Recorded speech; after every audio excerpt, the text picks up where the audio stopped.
श्री राम जन्मभूमि तीर्थ क्षेत्र ट्रस्ट के सदस्य कामेश्वर चौपाल जी हमारे साथ हैं, जो नेपाल गए थे और नेपाल से शालिग्राम शिला लेकर के अयोध्या पहुंचे थे। लेकिन फिलहाल उन शिलाओं को लेकर के, जो पूज्य शिला है, उनको लेकर वस्तु स्थिति क्या है? आप सदस्य हैं ट्रस्ट के, क्या स्थिति है? मैं भी साथ में था, नेपाल से लेकर के और बिहार के रास्ते गोरखपुर फिर अयोध्या तक 2 शिलाएँ लेकर गए। क्या वस्तु स्थिति क्या है? क्या टेस्ट हो गया? क्या उन्हीं दोनों शिलाओं से राम का बाल स्वरूप बन रहा है मंदिर में जो स्थापित होगा गर्भगृह में?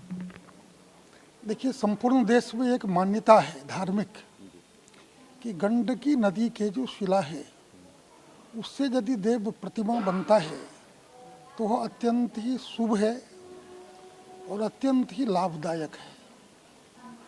और उसके हिसाब से गंडकी नदी से हम लोगों ने शिला की खोज के लिए नेपाल गवर्नमेंट से प्रार्थना की थी। उन्होंने काफ़ी सहायता किया और उनका जो डिपार्टमेंट है आर्कियोलॉजी का, जियोलॉजी का, तो ये दोनों डिपार्टमेंट सघन छानबीन किया और उनका जो लैब है उस लैब में टेस्ट करके उन्होंने उसके गुण दोष को बताया। उन्होंने कहा कि वहाँ 7 प्रकार के ऐसे पत्थर हैं जिनकी मूर्तियाँ बनती हैं और एक पत्थर उस नदी में और मिलता है जिसको शालिग्राम कहा जाता है। तो शालिग्राम देव स्वरूप है, वो जिस रूप में है वही पूज्य है, वही आराध्य है, उनके स्वरूप में कोई परिवर्तन की आवश्यकता नहीं है। लेकिन बाकी जो 7 है उनका मानक धार्मिक रूप से शालिग्राम जैसा नहीं है, लेकिन वह भी स्थायित्व के दृष्टिकोण से, शुभ के दृष्टिकोण से उतने ही श्रेष्ठ है। लेकिन वो विष्णु के स्वरूप नहीं है। विष्णु के स्वरूप नहीं है। अब मैं छोटी सी बात बताता हूँ। पीपल के पत्ते हैं और वहीं पर बर के पत्ते हैं, पाकर के पत्ते हैं, तीनों के धार्मिक मान्यताएं अलग अलग हैं, लेकिन पीपल पूज्य है। लेकिन पीपल पूज्य है। तुलसी के पत्ते हैं, उसी से मिलता जुलता एक जो किसको कहते हैं पेड़ होता है जंगल में, तो उसके पत्ते हैं। तो तुलसी के महत्व को उनका दोनों का अर्थ नहीं ना होगा। वह भी आराध्य है। हमारे यहाँ भगवान भी शालिग्राम पत्थर उसी रूप में पूज्य है। तो नेपाल से हम क्या लेकर आए हैं? मैं बताया ना कि उसके लिए हम लोगों ने वहाँ के जियोलॉजिकल से, आर्कियोलॉजिकल से पूरे टेस्ट करने के बाद जो हमको पत्थर मिला वो वहाँ देव पत्थर के रूप बन जाते हैं।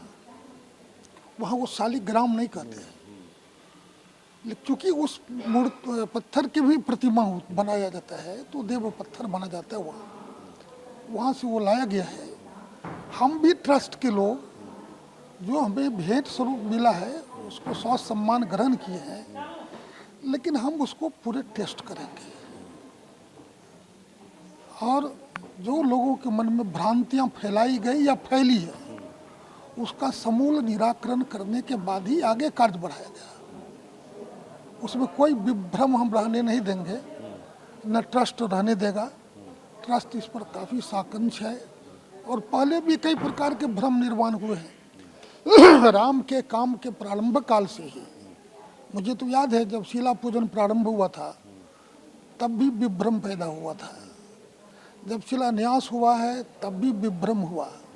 अभी जो मंदिर के निर्माण का शुभारंभ माननीय प्रधानमंत्री ने किया था तब भी देश भर में बहुत चर्चा हुई और जब विद्वत परिषद ने निर्णय लिया ये मुहूर्त शुभ है तब फिर शांति हो गई। तो हमारे यहाँ तो हमारे शास्त्रों में इस प्रकार के शास्त्रार्थ करने की छूट है। इसलिए हम लोग कहते हैं वादे वादे जायते तत्वबोधा। हम जितना उसमें चिंतन करेंगे, मनन करेंगे, मंथन करेंगे और आज के आधुनिक जो साइंस और टेक्नोलॉजी है उसके आधार पर टेस्ट करके जो आएगा उसको मानेंगे। तो अभी क्या वस्तु स्थिति है? उसी शिला से मूर्ति बनेगी या फिर इंतजार? वस्तु स्थिति ये है कि उस शिला को एक्सपर्टों को दिया गया कि आप टेस्ट करके रिपोर्ट बताइए।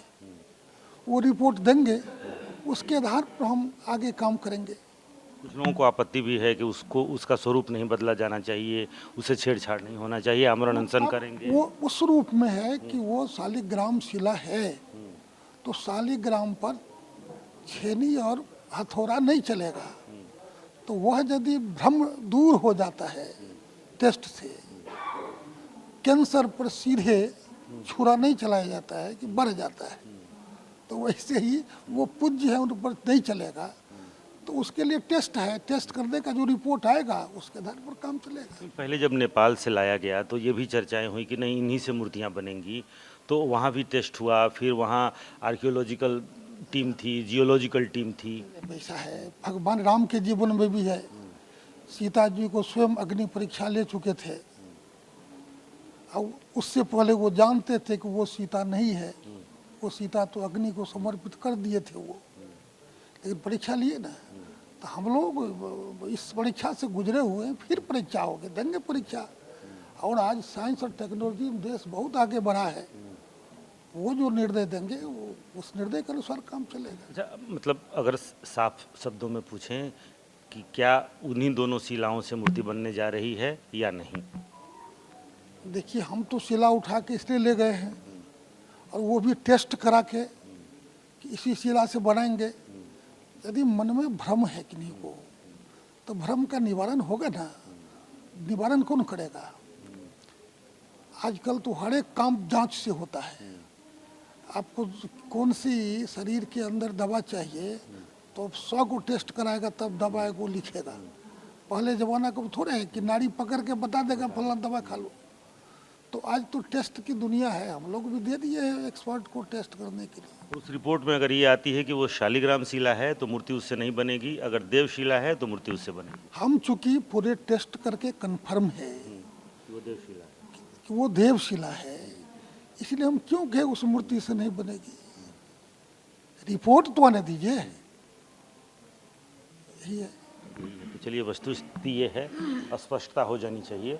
और नेपाल में आर्कियोलॉजिकल टीम, जियोलॉजिकल टीम थी। देवशिला के रूप में 2 शिलाएं अयोध्या लाई गई हैं, लेकिन अगर शंका है, अगर किसी को कोई भ्रम है, कुछ साधु संतों ने ये कहा कि अगर वो शालिग्राम शिला है तो उसके ऊपर कोई छेड़छाड़, छेनी हथौड़ी का प्रहार वर्जित है।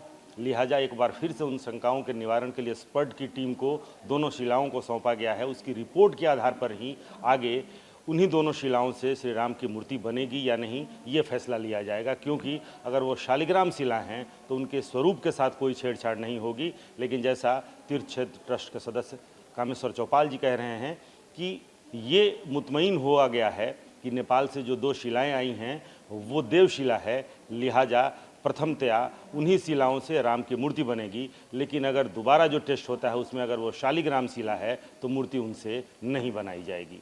कैमरामैन कुणाल के साथ रूपेश कुमार, TV9 भारतवर्ष, पटना।